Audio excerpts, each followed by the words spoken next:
যেটা আমার ভালো সেটা হয়তো মন্দ তোমার কাছে। সাধারণ রান্নার ভিডিও দেখে বহু মানুষ প্রশংসা করে, তারা নাকি নিজের ঘরের সাথে আমার রান্নার অনেক মিল খুঁজে পায়, রিলেট করতে পারে।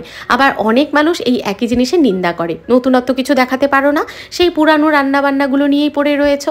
আসলে আমি বিশ্বাস করি স্বল্প জিনিসেও খুশি থাকা যায়, তাই সেটাই আমার ভিডিওর মাধ্যমে তুলে ধরার চেষ্টা করি। তাই এই পুরনো সাধারণ রান্নাগুলোই বারবার তুলে ধরি। আজকেই যেমন লাউয়ের খোসা ছাড়িয়ে জল ধোয়া করে মুসুরির ডাল ধুয়ে মুসুরির ডাল, লাউ, সামান্য জল আর হলুদ দিয়ে সেদ্ধ হতে বসিয়েছি। উচ্ছেগুলো গোল গোল করে কেটে নুন হলুদ মাখিয়ে রেখেছি। এবার বেশ কিছুটা আলু ডুমো ডুমো করে কেটে কড়াইতে সর্ষের তেল গরম করে শুকনো লঙ্কা ফোড়নে দিয়েছি। তারপর ডুমো ডুমো করে কেটে রাখা আলু নুন আর হলুদ দিয়ে ঢাকা চাপা দিয়ে ভালো করে ভেজে নিয়েছি। আলুগুলো কড়া করে ভেজে নেওয়ার পর নামানোর আগে সামান্য পোস্ত ছিটিয়ে নামিয়ে নিয়েছি। ব্যাস, একটু ভিন্ন স্বাদের আলু ভাজা তৈরি হয়ে গেছে। ইতিমধ্যে আমি সামান্য আদা গ্রেট করে রেখেছি আর ভাতটাও হয়ে গেছে, ভাতটাকে গড় দিয়ে নিয়েছি।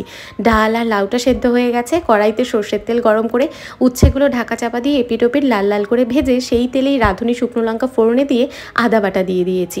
এবার আদা বাটাটাকে সামান্য কষিয়ে নিচ্ছি।